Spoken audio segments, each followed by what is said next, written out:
welcome back to the committee program. I'm your host, Arun Chaudhary, and this is another edition of Smart Club, which many people don't know is actually named after an album by the V-Necronomicons, who are, of course, the kind of electric lounge band that came out of Funbox joining up with the Moonglow Cocktails. None of that is what we're talking about today. Today, we're actually talking about Greek politics, appropriate because I'm in Greece, but also because committee is starting to think about working in Greek politics and in the Greek elections. And so I'm going to be learning alongside of you because it's something that I feel that I don't know enough about, and I know in general Americans don't. The complexity of modern Greek politics do not often burst into the American consciousness, but it is safe to say the Greek struggle in the face of the austerity project and the ascendancy of the Syriza party in 2015 did fire up the imagination of the global left, including the post-Occupy Wall Street United States. This ascendancy, as I'm sure we'll touch upon, was brief, but other than hearing bursts of warnings about the rise of the far right, Greek politics is very often occluded from our normal view of vision. So, look, it's a hard language, but it's an incredibly beautiful and rich cultural place, so let's all learn together. Our professors to teach us this today will be Giorgos Venizelos, a PhD candidate in political science at the Faculty of Political and Social Sciences, Center of Social Movement Studies at the Scuola Normale in Florence, Dr. Marina Prentoulis, who is the Associate Professor of Politics and Media at the University of East Anglia, and Yannis Orestis-Papadimitriou, a member of the investigative journalism outfit The Manifold, host of The Archipelago on Movement Radio. Thank you all so much for being here. Thank you. You know, look, I was going to ask, and maybe, Marina, maybe you can help us out, but ask at the very beginning by telling you what nice left-wing Americans know about modern Greece, which is some of us have read Z, and some of us know there was a deal to make sure that Greece didn't go communist in 1947, and there was a big fight about it. But look, there's a lot to fill in. So what can you tell us about the traditional left and right parties in post-war Greece? It's a huge question. I appreciate you even trying. Yeah, thank you very much for the question. Although I disagree with you with your view of Americans, I think you know quite a lot. I've seen American movies that they mention Greece. You have a lot of Greek restaurants, and there is a big Greek community in the US as well. So in terms of history, as you said, things start, let's say, a good starting point will be after the Second World War, where there was a civil war. The country was divided. On the one hand, you had communists, let's say, the left, that they had fought for the liberation of Greece. On the other hand, you had the right wing or Nazis, some of them collaborators of Nazi Germany, and we had a big civil war. This is a big moment for Greek history because it has shaped Greek politics since then. As we progress, you will see the same forces dividing Greece. We had dictatorships. Again, on the one hand, the colonels, you have to know about the dictatorship between 67 and 74 in Greece. Most of the people know about that, but again, you had the same divisions. On the one hand, you had the progressive forces. On the other hand, you have the extreme right, the Nazis, the fascists, and so on. So one of the reasons maybe that Americans, but also other Europeans, don't know much about Greece is because it hasn't developed as other mature liberal democracies. And I'm not saying that because I want to celebrate everything that liberal democracies have to offer, but it is a very different structure and how things were happening in Greece. So some of the things that they still dominate Greece, they have to do with shadow state, things that operate not in a very transparent way. There is still a lot of clientelism. Whoever is in government, it imposes their own people. So these structures, I don't say that they don't exist in other countries, but they are very pronounced in Greece. And the institutions, of course, of the state, they haven't developed in a way that they make them autonomous, let's say, or as autonomous as possible from different governments. Big things change in 1981 with PASOK, which comes to government. And now I know the politics of Giorgos, who is also on the left, and he wouldn't like that. But the reality is that in 81, when PASOK was elected, a lot of people were in the streets. They were celebrating for days. And the reason was that it was the first time that all these people that in the previous dictatorships had been excluded, and excluded, I mean exiles, I mean imprisonments, I mean having files with their political beliefs in police stations and not being able to find jobs. In 81, this changes with introduction, with the winning of PASOK, which is promising. As a promise, it was that it will bring all these excluded, the left, the progressives, inside the political process. As years go by and PASOK became one of the dominant parties in Greece, and the other was New Democracy, which is the right-wing party, of course things change and the promise becomes less of the promise, and there are a lot of scandals again which are related with PASOK, and progressively we move to the situation that with the economic crisis. For us, it started in 2010 when George Papandreou announced that we will be subjecting to a lending agreement. And this is the moment that we have things again change. People go in the streets. They occupy the big squares of Athens. The same process is happening in Spain as well. And the demands of the people are now taken on by a new party that emerges from all this, which is Syriza, the radical left party of Greece, which won the elections in 2015. I think I should stop because I'm talking too much. No, that's perfect. You did incredibly brought us up to the present. And if I can kick it over exactly there, Giorgos, to you, what was the opening left open by this structure that meant that a force like Syriza could come together so quickly, in a movement way, right? But don't let me put words in your mouth. Mm-hmm. Yeah, I think we should. I should start from something Marina already mentioned from the previous years. Marina spoke about the incorporation of marginalized sectors in the new era, and here I want to say that the economic crisis of 2008 in Greece arrived a bit later. Was rather a moment of rupture, a moment that created, like a discontinuity between now and the previous moments, the previous era where sectors of society were well-being, relatively prosperous, and so on. So the economic crisis was such a rupture that created deep economic issues, which later have reflected on the political arena as well. Due to the depth of the crisis and the actually severe, even anthropological reactions, impact that it had on the Greek society, the economic crisis has eventually delegitimized the political system. Until that moment, as Marina said, the political system was basically what we call a two-party system. Basically, we had governments run by PASOK, the New Democracy, then PASOK again, the New Democracy, and so on. Mm-hmm. So for all these years so that moment, due to the crisis, people started being disillusioned, disappointment against what they call the political establishment.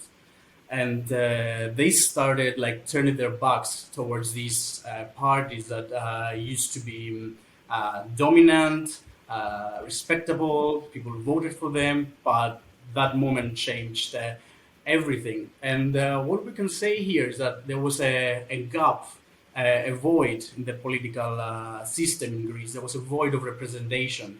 Many political parties have tried to fill that void. The most successful actor was the radical left party of Syriza that emerged from 3% to actually seizing the state in 2015. Yeah, exactly. And we can say that this has happened because of some effective framing, a very nice narrative that was actually convincing for the Greek citizens. A narrative that basically said, look, guys, we as people are no longer taken into account by the politicians. The political system is corrupt. Here is an option. We are the option. We can take power and we can transform things into a better future. And at this moment, all the differences that different groups of societies, different classes, different identities, different demands started in a way speaking to each other and creating in a way a sort of collective identity, the people as we call it. Yeah, that's why I think in my mind, I describe it as a movement in the beginning as much as a party, because it does have this sort of coming together in an idea as much as specifically, like it's a good messaging, but then I guess the devil's always in the details. I mean, Yannis, let me ask you, when you have the sort of traditional center left dealing with this international, monetary demands and stuff, I mean, do you see this as fueling the populism, as we would call it, that kind of brought people together? Or do you see this as something that just diminished the traditional power there, and then what was already there amongst precarious workers, perhaps, etc., came together into the Syriza project? Which, I mean, what's chicken and the egg here? Well, I think the clue is that something that Marina mentioned earlier, which is about what's called clientelism in Greece. This is generally a conservative critique of what is going on, but there is some aspects of truth to it. I mean, ever since democracy was established as pretty much a little bit normalized, because it wasn't like that before 1974. This is 50 years. It's not a lot. I mean, it's in historical time. It's like learning to walk on about how to build a democracy. So, in essence, we have to see that what was happening with the center left was transformative at the time. You can see that the center left was something very different in the 70s, the 80s, the 90s, by the end of the 2000s, and I would say now, because I think we have there is some left wing background to Syriza that is solid and it's very interesting.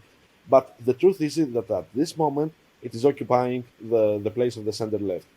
And there are some very interesting changes in this whole trajectory. I mean, for example, we had in the 80s PASOK was pretty much a cross between Olaf Palme and the Swedish socialists, and then Baathists or Arab socialists or something like that. And then in the 90s, you get pretty much a third way socialist party, something like that's close to Tony Blair or Gerhard Schroeder and something like this. So we have this transformation. We have this. I don't think it's that strange, for example, to have these two parties changing power every now and then. This is what happens pretty much most Western countries.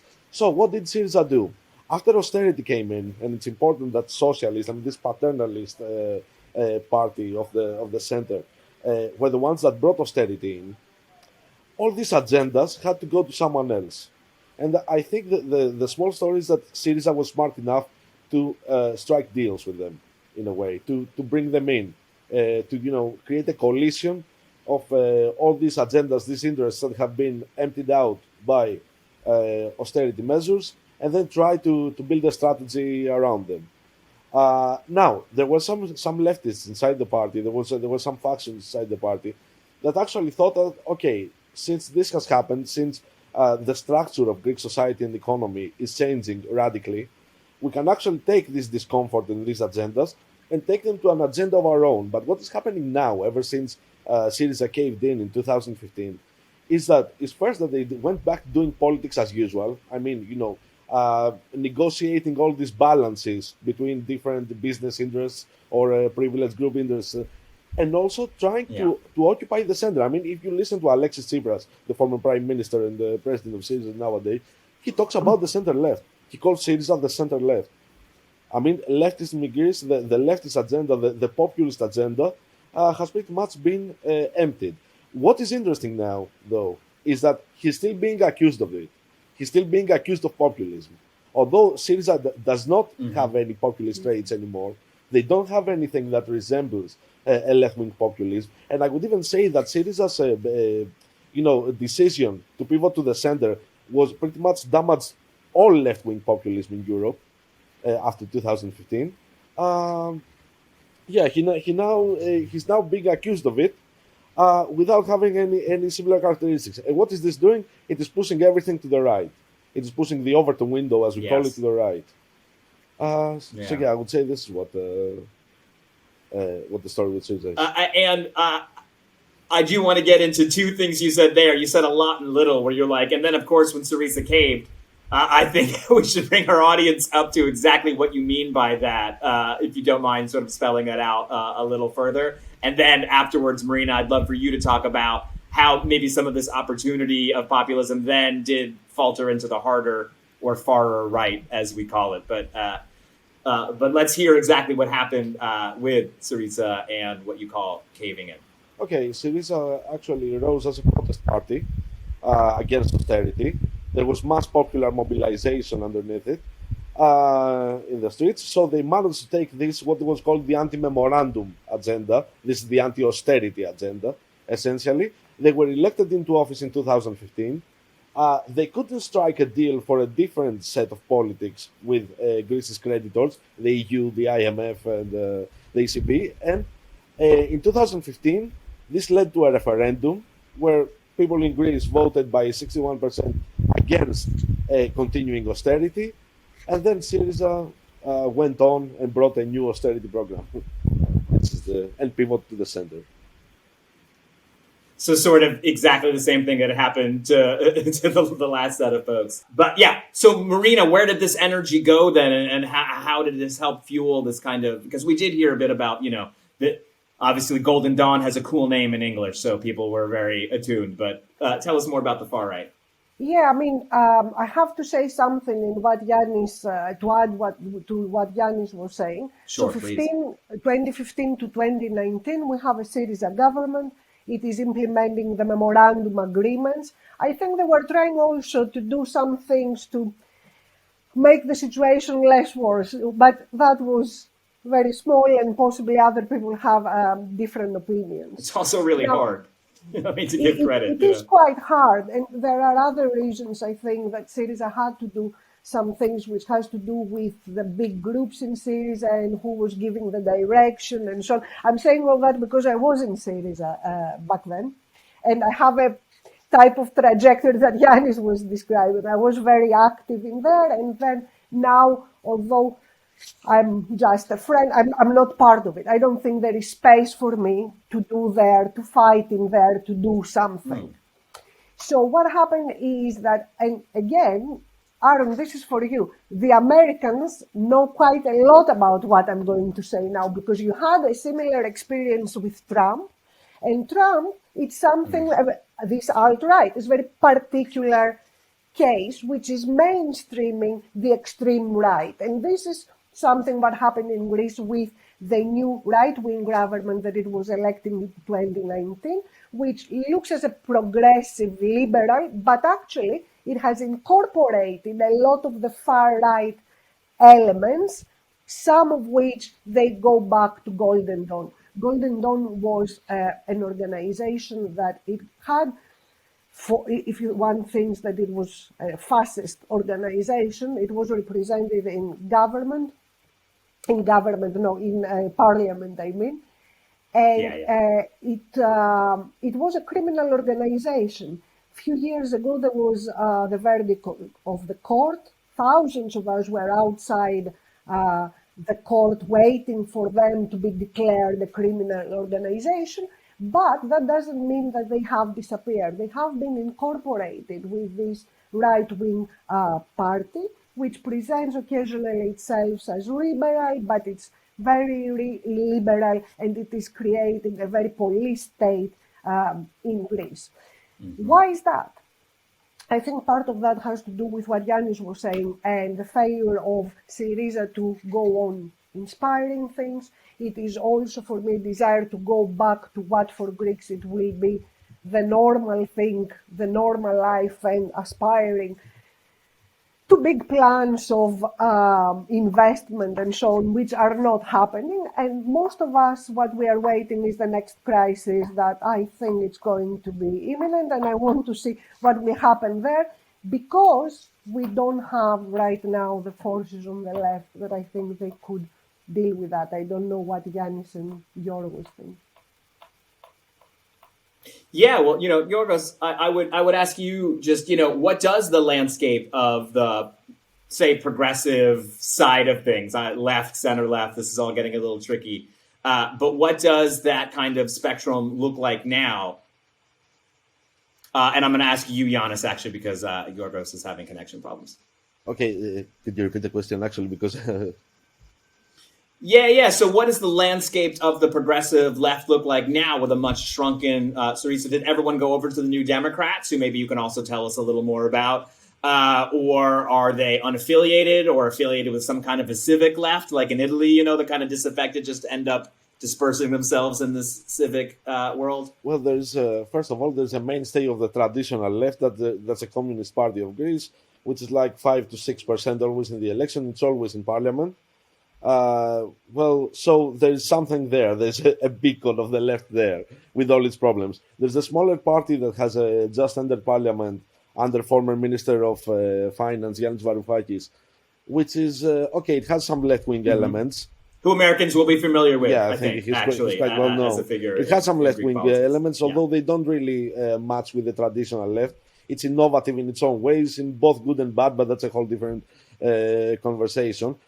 There's a strong extra-parliamentary left, which has you can find very active in unions, in universities, in the arts, in maybe in journalism even, but it doesn't really have any electoral output. It's like stuck in less than 1% in the election. So yeah, there's this situation, but what is happening now is that all these have been badly heard, because the truth is, and I will say this is a very unpopular opinion, Syriza had its particular history. It had a particular relation to the center left that the rest of the left in Greece did not have. Okay, so but despite that, I think that the problems that led to Syriza going down the way it did, I think, are the ones that are plaguing the left in its entirety. So a lot of the crisis, apart from going into Syriza, has gone to the rest of the left, which is, I have to say, it is very strong. Don't get me wrong. There's a lot of bright moments to it, even in these hard times now. But they're still trying to regroup, because I think that Syriza was revealing as to some problems that no one had ever even thought of. It has to do with problems, I think, within the party as well, Yannis. How much you have a chance to shape the policies, to participate in there. And I think for me, this was also a big part. That's why I said, I don't know what I would be able to do within the party. I don't think there is space to do things.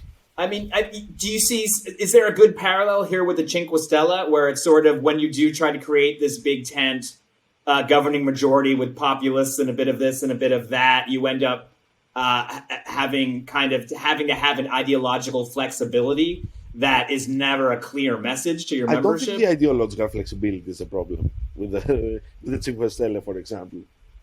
It's that the way no one has ever really thought of the way politics are produced. That's a problem that is, I think, is plaguing the left in Greece, in Italy, or populism in Italy, because the left is a strange word for Italy nowadays, or even the US, for example. But the whole importance of it is how you do politics. I mean, Syriza found itself at a place where it was actually, there was no one that could, there were no, set up apparatuses that could actually represent a different agenda. It was like the politics were automated of what was going on. It was like, this is what's going to happen with public finance. This is what's going to happen with the market. This is what's going to happen with Europe. This is what's going to happen with everything. It's still on autopilot. And that's the problem with it, that no one has really thought of how you do politics inside such a structure that is diverse and multifaceted. Well, I'm not a historian or a reporter. I actually am someone who works in the mechanic of politics. And so when I land in somewhere and I start to talk about this stuff, I want to know who the swing voters are, right? Who are the people who are changing from election to election? Marina, can you describe who you think they are? Are they precarious workers, generally lower middle class? Is it sort of the same classic story, or is there something special? I think in Greece, it depends which period we are talking about. 2015, it was a different story. People wanted to end austerity, and people that you wouldn't believe that they would vote for Syriza, they did vote at that point for Syriza. With an Now, aspirational sense of something. Yeah. yes, of changing the situation, not because necessarily they started belonging to the left or anything like that. And in this sense, I think Syriza knows that a lot of its votes are going to be from people that possibly before they were PASOK, they were this center. This is why, as Yannis was saying, they have moved toward that direction, because what they have in their mind is the electoral outcome. The problem there is that the people who were doing the work on the ground, and you know a lot about that stuff, again, not only in Greece, but in the UK as well, we are learning from the Obama campaign about community organizing. All this community organizing and so on, which is associated with elections, it has stopped. It doesn't work in the same way in Greece. And these were people on the left that they were doing that. That was the main power, the activists on the left. So this, I think, it's a big problem for Syriza. I think it's going to have a good. It will continue having a good electoral outcome in the sense that the progressive people will vote for Syriza. But as it stands now, of course, it depends what will happen in the future and if we will find ourselves in a new crisis. I don't think it's going to win again the next election, I'm afraid to say, because I say it and I'm thinking how many people will die, will become unemployed with the government that we have right now in Greece. Yeah? So I'm not saying that without a lot of pain. Yeah, it's may just add putting together an something here. entire electoral majority is hard. Giannis, please go ahead. Yeah, I was thinking that the question of the swing voters is very interesting, because what Syriza has decided, and they're saying this, is that there is a middle class, which it has a lot of different meanings depending on which country you're in. But in Greece, it seems to imply that the people who are somewhat well off, they're not the rich and powerful, but they're somewhat well off. Well, that's a very small percentage. And Syriza is believing that's where it has its politics now are based on getting back this supposedly centrist middle class. Okay, first of all, this in Greece is this middle class in Greece is very small, it's very conservative, it's always been very conservative, and the rest of it is non-existent. It's not. I mean, there is. If you see at the income rates in Greece, this middle class that they're describing is not there. And second of all, this is the exact same mistakes that center-left parties in Europe and the US have done throughout the 2000s. The exact same mistake, and they're choosing to go with it in 2020 and 2021. I mean. Look, you're putting this in terms I will say our audience definitely understands, which is sort of, the mythical scooping of the center voters. I think part of the problem is the trap of falling into left-right, period, right? People are a scattershot of different issues that they care about, and plotting them on the seating chart of the French Revolution is maybe not the most sensible thing that all of us continue to do every day. Giorgos, can I ask you a bit about the current government? Who are its coalition? How is it holding together a governing majority in this sticky situation? Well, technically, this government is governing alone, but we can say that it has some other extra parliamentary coalitions. The picture is quite complicated because, on the one hand, you see like some sort of neoliberal turn or like a neoliberal identity in this government, but on the other hand, you see some sort of authoritarian tendencies. Lockdowns were pretty strong, pretty strict. And it seems like this has sort of been a successful coalition in many spots in Europe, even through the pandemic, which always seems a bit surprising.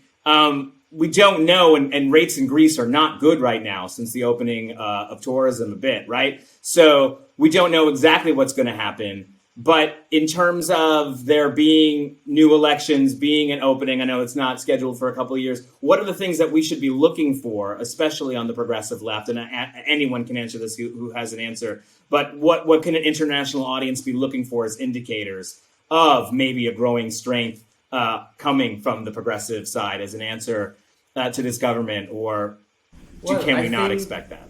I think that Yannis and Marina gave us already an indication of where this is going. Syriza, as Yannis said, has occupied pretty much the whole parliamentary space of the left, and it doesn't leave much alternative within the parliament.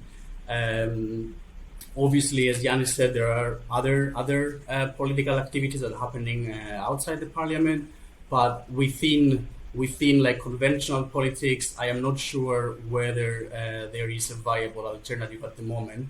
There is obviously Varoufakis's DM25 movement that is represented in the parliament, but I am not sure what it's gonna do in the next elections. I think it's gonna keep its percentages quite where they are. I think the big thing for the upcoming elections, whenever they are, is that there is an absence of political oppositions, at least within the parliament, and I don't personally think that things change. Obviously, there is no end of history, as Fukuyama said, and political mobilization is always contingent and reactivating. So who knows? Maybe another crisis would be another window of opportunity for new political actors on the progressive front. Marina, let me ask you, is it going to take another crisis to kind of bang the system back out to the left a bit? As you've said, it's kind of shifted. Yannis was saying the Overton window has shifted. What's it going to take to shift back?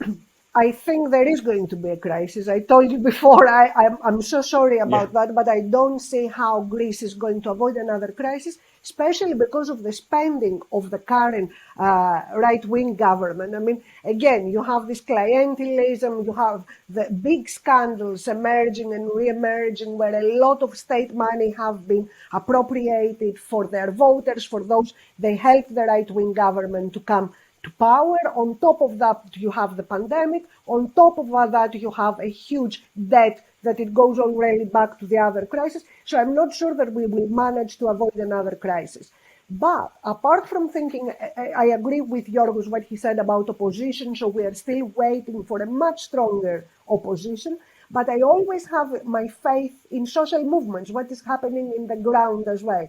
And as I said, this government, this right-wing government, has incorporated a lot of alt-right elements. So it is very misogynistic. It is very much into conservative religious beliefs and so on. And what I see in Greece, which gives me some hope, is a lot of women being in the streets, talking against domestic violence, talking against rapes. So you see something like a movement which goes, although it doesn't talk about elections, it goes against this agenda, this authoritarian, right-wing, very right-wing for me, agenda of the current government. So it will depend also on what is happening on the ground and how much opposition we have on the ground from groups that they cannot take this authoritarianism that they are projecting.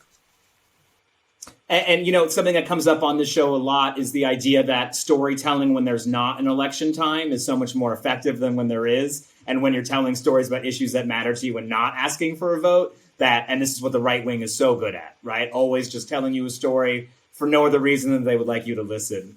I think you might be our most cynical panel member, Yannis, so I'm going to leave the last word to you, but I'm going to insist that you give a hopeful vision of what people can be looking for as they're watching Greek politics, who they should be rooting for.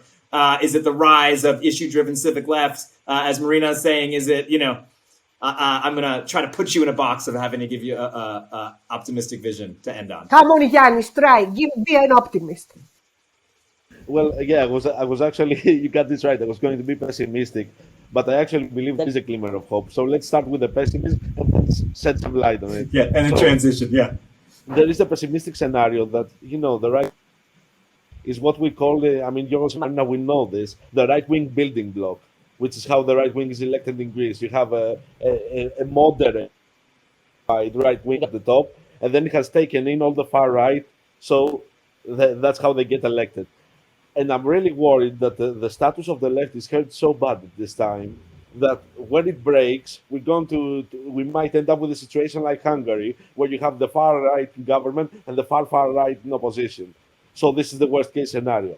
But for the small glimmer of hope which is much needed here, I wholeheartedly believe in social mobilizations. I mean, I see some dynamics. I've even seen it in this absolute darkness. I've seen some moments that were pretty much, very hopeful and allow us to be optimistic. I actually believe in the cultural prevalence of the left. Also, in the way that it can actually intervene in everyday life and produce a way of looking at the very strong and very effective way that can appeal to people. So so we have, for example, the misogynistic part that I mentioned, the big wave of a lot of violent crime recently because against women, but there's a whole thing that a very strong answer to this. There have been some demonstrations that have been very strong. There's a public discourse that's very strong. There is something that kicks back against it, and that's only one of the things that are happening that can give us a glimmer of hope. So yeah, I mean, even me being the most pessimistic from all, probably, I can still see something that could go well in the future. Excellent. Yannis, thank you so much. Marina, thank you so much. Giorgos, thank you so much. And maybe we can check in with you in a few months and see how things have progressed. Hopefully not in a dire crisis, but maybe in a different way. Bye. Thank you.